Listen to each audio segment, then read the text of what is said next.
준비하리라. 아멘. 네, 요즘 한국 교회가 타락을 했다. 그래서 한국 교회가 빛과 소금을 감당하지 못해서 한국 교회가 무너지고 있다. 그렇게 교회가 더욱더 구제하고 교회가 사람들에게 빛과 소금을 역할을 하자. 그래서 이 땅 가운데 이 하나님의 나라를 만들자 이렇게 외치는 분들이 많이 계십니다. 그래서 이 땅에 하나님의 나라를 만들자, 세우자 이렇게 엄청나게 외칩니다. 근데 어떻게 보면 교묘하게 말이 맞는 것 같지만 자세히 보면 아닙니다. 그들이 외치는 이 땅에 하나님의 나라를 우리 인간의 공의와 정의를 실현해서 하나님의 나라를 만들 수 있다고 주장하는 분들은 그런 주장은 우리가 받아들이면 안 됩니다. 물론 그렇다고 해서 우리가 뭐 구제를 안 하자, 뭐 정의와 공의를 실천하지 않아자, 뭐 절대 그런 뜻이 아닙니다. 제가 말씀드리고 있는 것은 하나님의 나라는 정의와 공의를 실천해서 우리의 힘으로 만들 수 있는 그런 것이 하나님의 나라가 아닙니다. 그런 하나님의 나라의 개념이 그것이 너무도 신학적으로 강해지면 그것만 생각하면 어떤 일이 벌어지냐면 다시 오실 영광의 왕, 다시 오실 예수님을 맞이할 준비가 많이 어렵습니다. 그렇게 우리 가운데, 우리 마음 가운데 이 하나님의 나라는 임해야 됩니다. 그리고 이 땅에 정의와 공의를 실천해야 됩니다. 그런데 가장 중요한 것은 다시 오실 주님, 그리고 영광의 왕으로 다시 이 땅 가운데 오실 주님을 기다리고 그리고 그분이 오셔서 모든 것을 신원해 주시고 그리고 주님께서 다스리시는 나라, 주님께서 이 땅에 오셔서 다스리시는 나라, 그 나라가 바로 그렇게 될 때 하나님의 나라가 되는 것입니다. 그래서 주님께서 오셔서 다스리는 영원한 하나님의 나라를 기다려야 됩니다. 그래서 우리는 예수님께서 이 땅에 다시 오실, 그래서 이 땅에 오셔서 정말 영원한 하나님의 나라를 간절히 고대하고 기다려야 되는 것입니다. 우리 힘으로 할 수 없습니다. 그래서 우리 대한민국은 예수님을 믿는다고 해서 핍박을 당하지 않습니다. 하지만 요즘 안티 크리스찬들이 한국 땅에 점점 많아졌습니다. 사람들은 예수님을 싫어하는 자들이 엄청 많아지고 있지만 우리 한국 땅에는 예수님을 믿는다고 해서 죽는 자들은 별로 없습니다. 근데 우리 저번 주에 우리 원로 목사님께서 말씀하셨던 것처럼 우리 바로 옆에 우리 민족 북한은 정말 죽는 자들이 너무 많다고 합니다. 그리고 세계는 다릅니다. 1년에 예수님을 믿는다고 감옥에 가는 자들 말고 예수님을 믿는다고 죽고 순교하는 자들만 엄청나 많은 사람들이 지금 순교하고 있다고 합니다. 그래서 요한계시록에 보면 요한계시록 6장 10절 11절 보면 제가 한번 읽어보겠습니다. 큰 소리로 불러 이르되 거룩하고 참되신 대주제여 땅에 거하는 자들을 심판하여 우리 피를 갚아주지 아니하시기를 어느 때까지 하시려 하나이까. 각각 그들에게 흰 두루마기를 주시며 이르시되 아직 잠시 동안 시대 그들의 종모 동들과 형제들도 자기처럼 죽임을 당하여 구소가 차기까지 하라 하시더라, 이런 말씀이 있는데 이 순교자들이 하나님께 하나님 우리를 신원해 주세요. 우리를 빨리 신원해 주세요. 이렇게 얘기하지 하나님께서 아직 순교자들이 더 있어야 돼. 이렇게 말씀하시는 장면이 있습니다. 그래서 지금도 이 하나님의 나라를 기다리는 자들, 주님의 오심을 기다리고 그 세상 사랑하지 않고 다시 오실 영광의 왕을 기다리는 그런 자들이 정말 많습니다. 세계는 정말 많습니다. 다시 곧 주님 오신다, 그거 외치고 그렇게 사는 자들이 정말 많습니다. 그렇게 우리도 다시 오실 예수 그리스도를 우리는 고대하고 기다려야 되는 것입니다. 이렇게 순교자들이 많지만 하나님은 그들의 피를 받으셔서 지금은 그 피 때문에 초대교회 때보다 지금의 복음의 속도는 엄청나게 빠르다고 합니다. 상상을 초월한다고 합니다. 초대교회 베드로가 한 번 복음을 외치면 3천 명이 변화시킨 것보다 지금 세계는 더 빠르게 복음이 증거되고 있다고 합니다.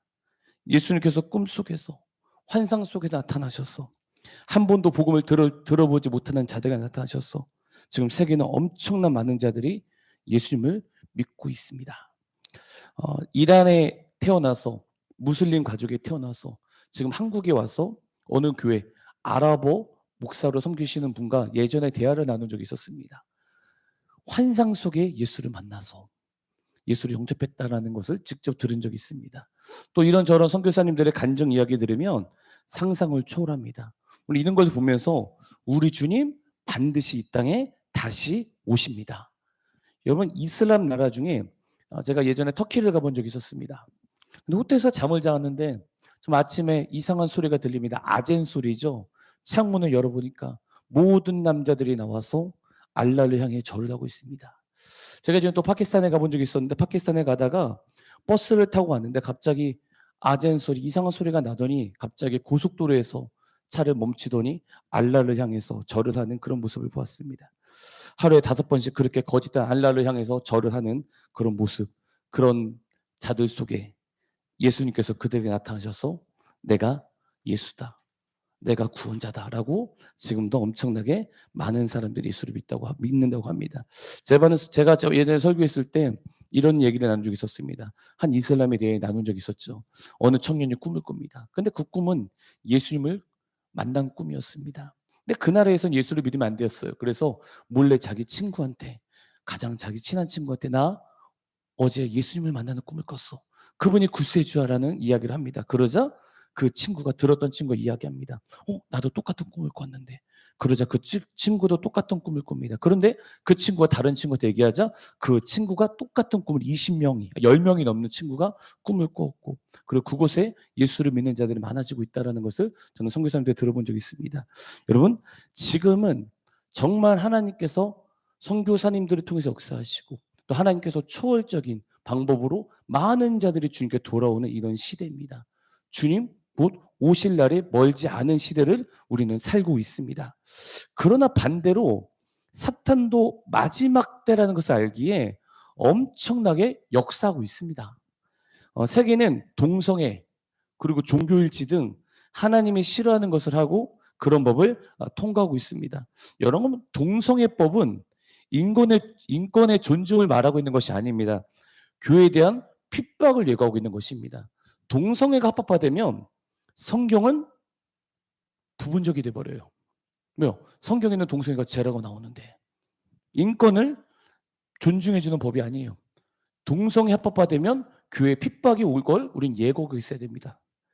또 제가 뭐 천주교에 대해서는 얘기할 수 없지만 또 교황이라는 분이 제가 한번 보니까 이슬람, 유대교, 천주교 한 하나님하고 일치는 거 보는데 저는 뭔가 세계가 이상하게 돌아가고 있다는 것을 볼 수 있습니다. 그래서 예전에 교황이 이맘, 이슬람에서 가장 높은 사람을 2000년 만에 4000년 만에 한 번 나올까 말까 만났다라는 그 뉴스를 보면서 야, 세계는 뭔가 다르게 정말 주님 말씀하신 대로 움직이고 있고 마지막 때를 향해 달려가고 있는 것이 지금 세계입니다.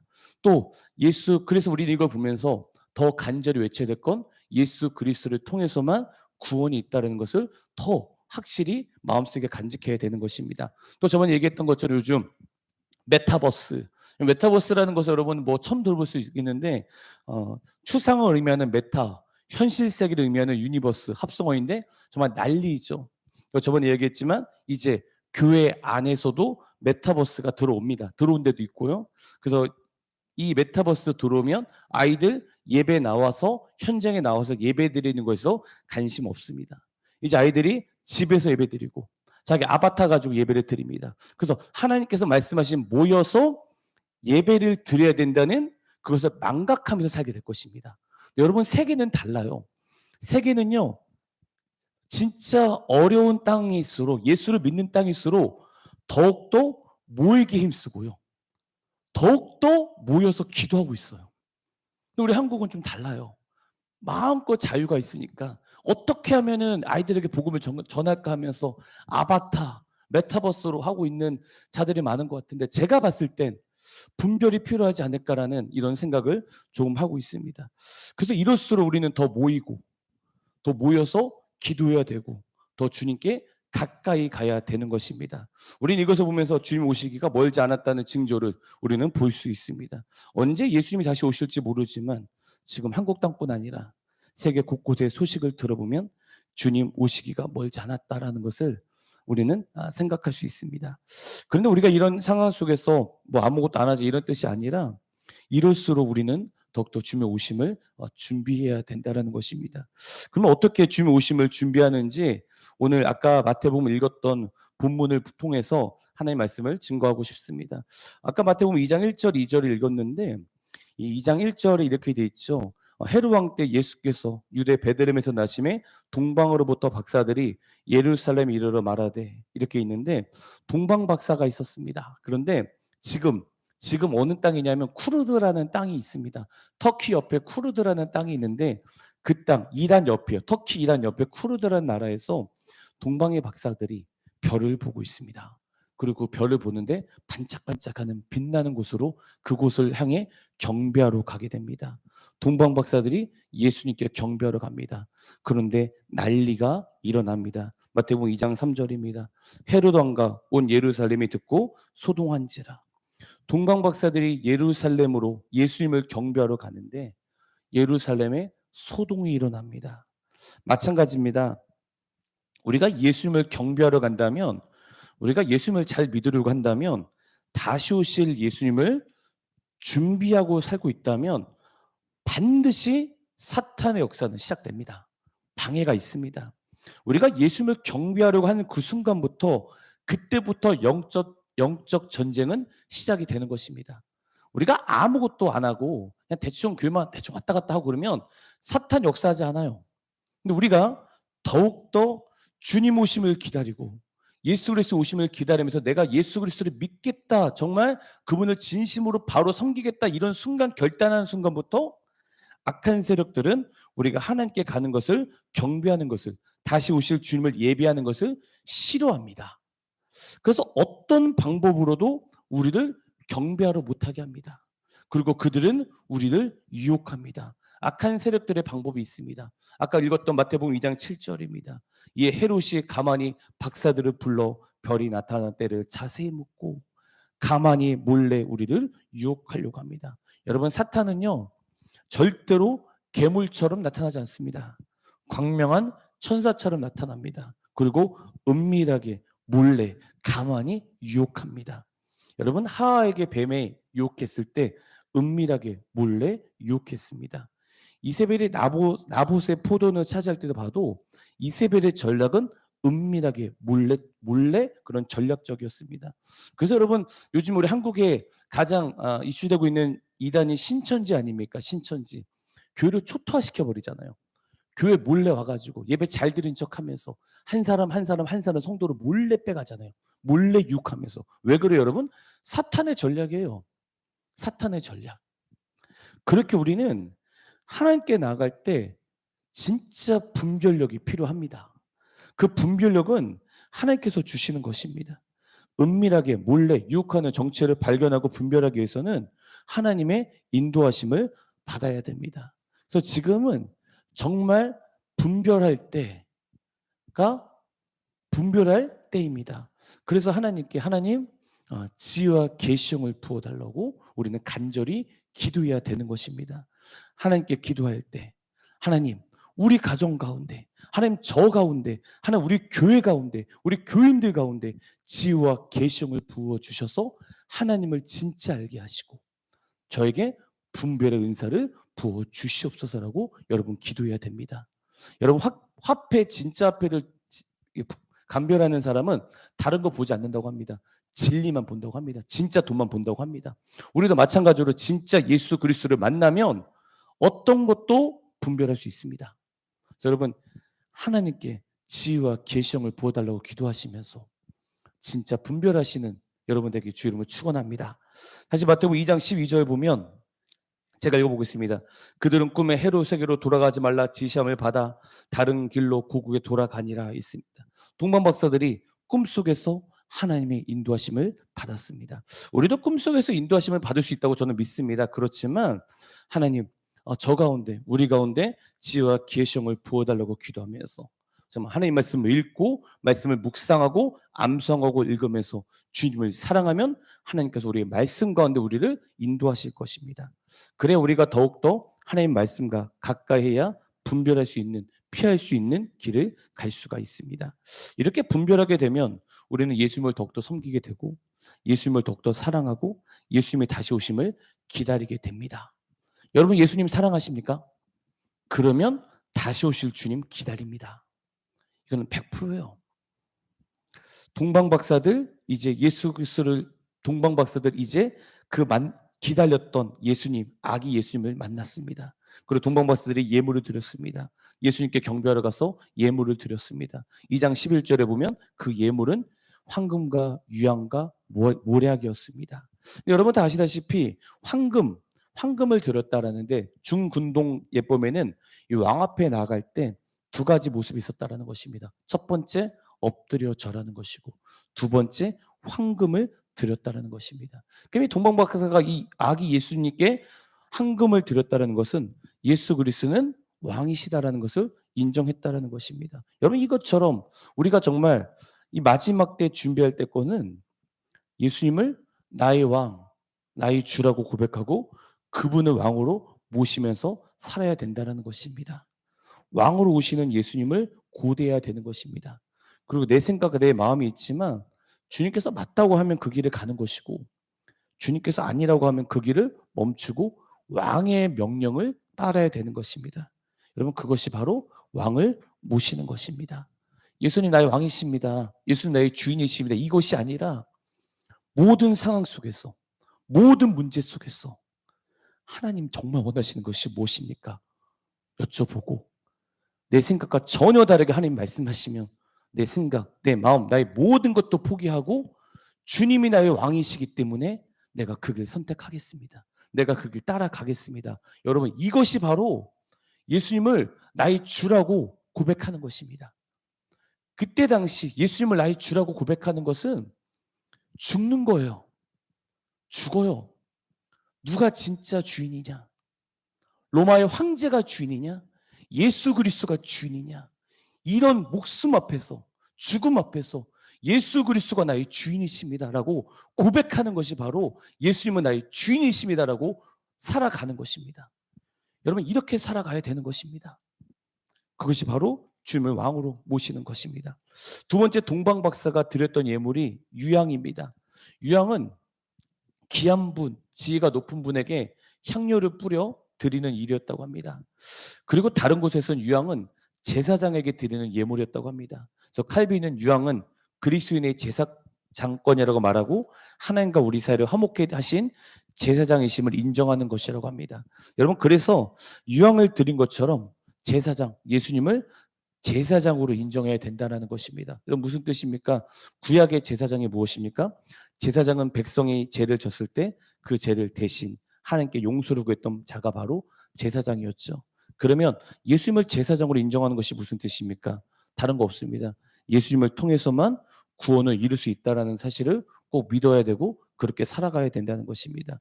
지금 시대가 포스터 모더니즘 시대라고 합니다. 절대적인 진리가 없는 시대입니다. 그런데 이런 속에서 동방 박사들이 유황을 바쳤던 것처럼 우리는 절대적인 진리 예수님이시다 라는 것을 기억하면서 그분께 나아가야 되는 것입니다. 그렇게 그분이 진리라는 것을 믿는 것은 성경은 하나님 말씀이다. 성경이 맞는 것은 나도 인정하고 따르는 것이고 성경이 틀리다고 하는 것은 나도 틀리다고 인정하는 것입니다. 성경이 죄라고 하면요 죄고요. 성경이 좋다고 하면 좋은 거예요. 성경이 동성애를 죄라고 하면 죄고요. 성경이 동성애가 만 찬성하면 찬성인 거예요. 어느 목사님이 어떤 누구도 성경에 대해서 성경보다 더하고 자기 생각을 얘기하는 건 잘못된 것입니다. 오직 성경을 통해서 성경이 기준인 것을 믿고 우리는 따라가야 되는 것입니다. 세 번째 동방박사들이 드렸던 예물이 모략이었습니다. 모략은 시체를 썩지 않게 하는 방부제 역할을 했다고 합니다. 예수님의 순환과 죽음을 상징하고 한다고 합니다. 모략의 의미는 죽음입니다. 그렇게 그 모략의 의미 죽음처럼 우리도 날마다 내가 그리스도와 함께 십자가 못 박히면서 나는 죽고 내 안에 예수님만 사는 그런 인생을 우리는 살아가야 되는 것입니다. 여러분 그래서 그런 인생 살아가기 위해서 우리가 기도해야 되는 것입니다. 죄 많고 우리 인생 아무것도 아닌 거 아시지 않습니까? 그래서 주님의 은혜가 없으면 아무것도 할 수 없는 것을 깨닫고 그래서 저는 주님께 기도합니다. 주님이 저를 도와주셔야 저는 할 수 있습니다. 이런 믿음 가지고 하나님 저에게 힘을 주시옵소서. 내가 정말 주님을 진심으로 사랑할 수 있도록 도와주시옵소서 하면서 이렇게 하는 것이 바로 기도라는 것입니다. 여러분, 그래서 예수님이 태어나시기 전 6개월 전 세례 요한이 태어났습니다. 예수님이 오시기 전 마지막 선지자가 바로 세례 요한이었습니다. 마지막 선지자, 예수님의 초림의 마지막 선지자가 바로 세례 요한이었습니다. 그렇게 주님의 오심을 예비했던 세례 요한처럼 우리도 다시 오실 주님을 고대해야 됩니다. 뭐 어떻게 고대해야 됩니까? 우리 아까 누가복음 1장 16절 읽었죠? 제가 읽어보겠습니다. 이스라엘 자손을 주 곧 그들이 하나님께로 많이 돌아오게 하겠습니다. 이런 말씀이 있는데 우리가 주님을 어떻게 고대해야 됩니까?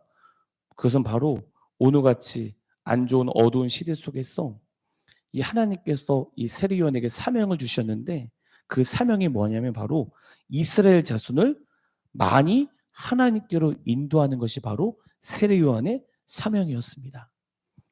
예수님 오시기 전 우리의 사명이 바로 많은 사람을 주님께로 인도해야 되는 것입니다. 초림의 오심을 기다렸던 세례 요한처럼 우리는 주님을 재림을 기다려야 됩니다. 그래서 우리는 많은 사람을 하나님께로 인도해야 되는 것입니다. 근데 많은 사람을 얘기하지만 저는 이렇게 생각하고 싶습니다. 지금은 물론 예수님을 안 믿는 자들도 많이 주님께 인도해야 되는 것도 맞지만 교회 안에서 잠자고 있는 자들을 더 깨워야 됩니다. 신랑 다시 오신다. 신랑 다시 오신다. 너 이렇게 살지 마. 주님 다시 오셔. 너 돈을 너무 사랑하지 마. 너 명예 너무 사랑하지 마. 너 권력 너무 사랑하지 마. 주님 다시 오셔. 라고 우리는 더욱더 교인들을 더 깨워야 돼요. 잠자고 있는 교인들에게. 코로나 때문에 예배를 한 번도 못 오고 온라인으로 예배드리고 있는 그들을 깨워야 돼요. 그래서 여러분, 많은 사람을 하나님께 인도해야 되는 것입니다. 그리고 또 세례 요한은 누가복음 1장 17절에 보면 그가 또 엘리야의 심령과 능력으로 주 앞에 먼저 와서 아버지의 마음을 자식에게 거스리는 자를 의인의 슬기에 돌아오게 하고 주를 위하여 세운 백성을 준비하리라 이런 말씀이 있는데 17절에 엘리야의 심령으로 준비하는 것이 바로 세례 요한이었다라는 것입니다. 세례 요한에게 주셨던 그 사명 우리에게도 주셨습니다. 우리의 사명도 교인들을 깨우는 것, 안 믿는 자들을 깨우는 것, 주님께로 인도하는 것이 우리의 사명이고 엘리야의 심령으로 준비하는 것이 우리의 사명입니다. 그래서 여러분 성령 충만해야 되는 것입니다.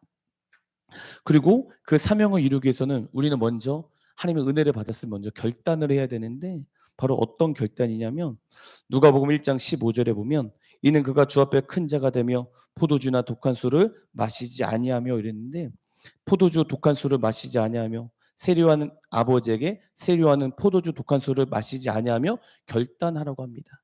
즉 포도주 독한 술을 마시지 않는다는 것은 나실에 대해서 얘기하고 있습니다. 즉 거룩에 대해서 이야기하고 있다는 것입니다. 바로 우리도 결단해야 된다는 것입니다. 세례요한의 아버지처럼 세례요한에게 결단하라고 했던 것처럼 아니면 또 세례요한이 자라면서 결단했던 것처럼 우리도 하나님 결단하겠습니다. 정말 거룩하게 주님 앞에 살겠습니다. 제가 제 자녀를 제가 우리 교인을 저에게 맡겨주신 자들을 결단시키도록 하겠습니다. 이들 하나님 앞에 하나님 더욱더 사랑할 수 있도록 만들어버리겠습니다. 이런 결단을 해야 됩니다. 그리고 결단을 하면 아까 누가복음 1장 15절에 보면 모태로부터 성령의 충만함을 받는다고 했습니다. 우리가 결단할 때 우리가 나아갈 때 성령님께서 우리를 도와주십니다. 그리고 성령님께서 우리와 함께 하십니다. 여러분 결단하시기 바랍니다. 지금은 결단하셔야 돼요. 어떻게 결단해야 됩니까? 주님 다시 오신다. 어떻게 살아가야 되냐? 주님을 위해서 살아가야 된다라고 여러분 결단하시며 사시길 바랍니다. 이렇게 결단할 때 우리는 성령 충만할 수 있습니다. 지금 교회 내부에서 안 싸우시지만 싸울 때가 아니에요. 이런저런 얘기할 때가 아니에요. 하나가 돼야 돼요. 예수 그리스도 안에서 하나가 되어서 같은 방향으로 나가야 돼요. 지금은 나고자가 있어도 안 돼요. 여러분, 우리는 결단하고 주님 오심을 준비해야 된다는 것입니다. 지금 시대를 보면 심상치 않습니다. 이런 시대 속에서 우리는 주님을 기다려야 됩니다. 동방 박사들이 꿈을 통해서 분별한 것처럼 우리도 말씀을 통해서 시대를 분별하고, 동방 박사들이 황금과 유황과 모략을 들은 것처럼 우리도 예수님을 왕으로 모시고 또 그분을 통해서만 구원이 있다는 것을 믿고 그분과 함께 날마다 십자가에 못 박히면서 나는 죽고 예수님만 사실 때 우리는 승리할 수 있습니다. 그리고 주님의 오심을 기다렸던 세례 요한처럼 많은 자들을 주님께 인도하겠다고 결단하십시오. 주님, 시대가 아무리 악하고 어두워진다 할지라도 제가 하나님 편에서 주님 편에 서겠습니다. 내가 주님을 위해서 살겠습니다. 결단하십시오. 하나님이 그런 자들에게 지혜와 계시형을 부어주시고 그런 자들에게 하나님이 함께 하십니다. 그래서 마라나타 다시 오실 영광의 왕을 영원히 사랑하고 그분을 위해서 사시는 여러분 저와 되길 주 이름으로 축원합니다. 기도하겠습니다. 하나님 감사합니다.